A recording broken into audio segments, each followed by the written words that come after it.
बहुत समय पहले की बात है।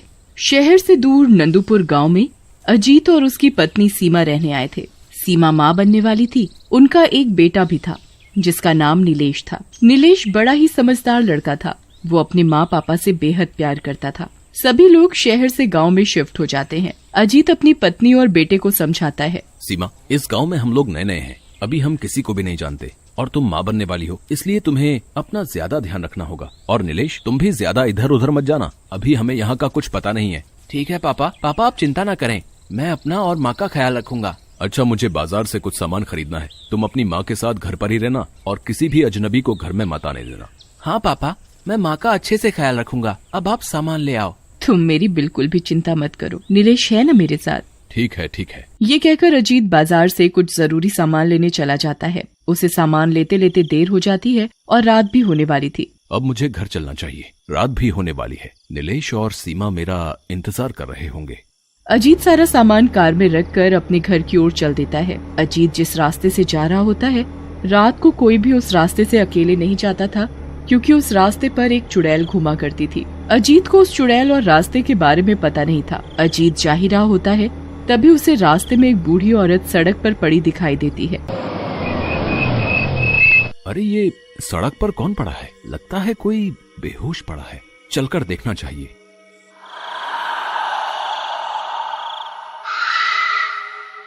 अजीत वहीं सड़क पर अपनी गाड़ी रोककर उस औरत के पास जाता है।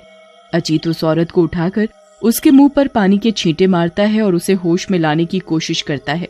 तभी उस बूढ़ी औरत को होश आ जाता है। मैं कहाँ हूँ और मैं यहाँ कैसे आ गई? और तुम कौन हो बेटा?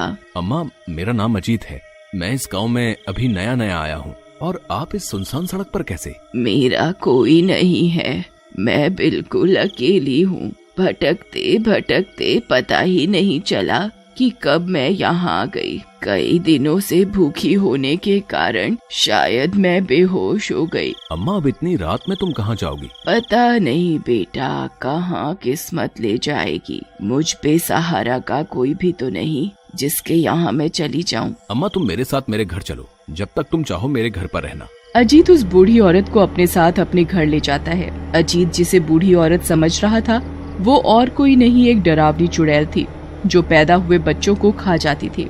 उधर सीमा को अजीत की चिंता हो रही थी। नीलेश, तुम्हारे पापा अभी तक नहीं आए, मुझे तो चिंता होने लगी है।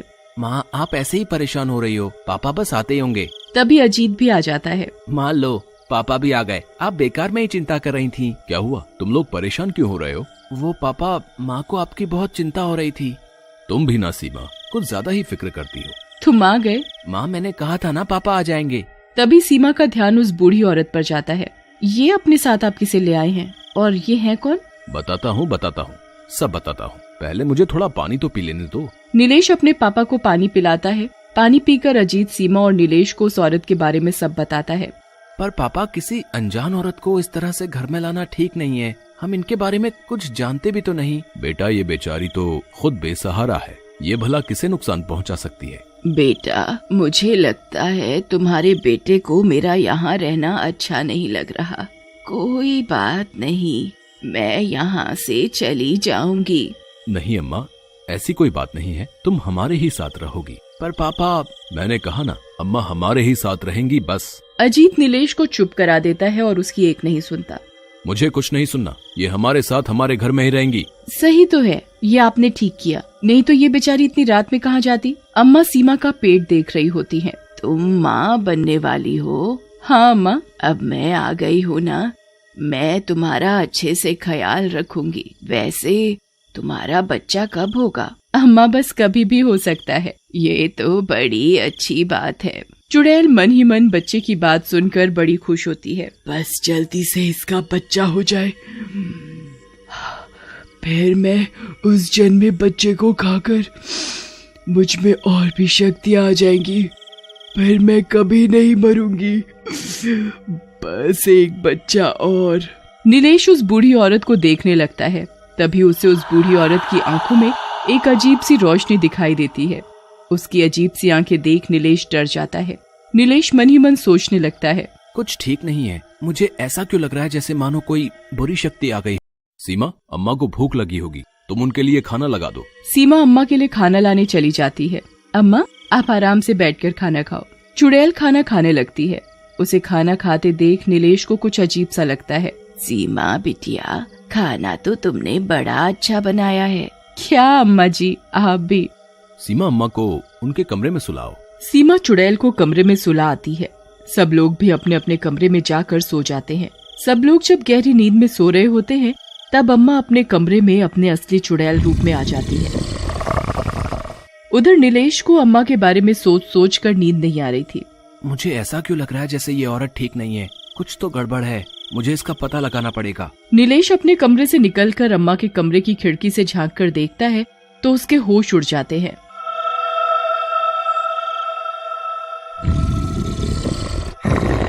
वो अम्मा को चुड़ैल के रूप में आते देखता है। ये तो चुड़ैल है, ये अम्मा नहीं है। पर ये हमारे घर में क्यों आई है? मैं अभी जाकर माँ पापा को बताता हूँ, पर कोई मेरी बात पर यकीन नहीं करेगा। मैं करूँ भी तो क्या करूँ? पर ये चुड़ैल चाहती क्या है? तभी चुड़ैल जोर जोर से हंसने लगती है।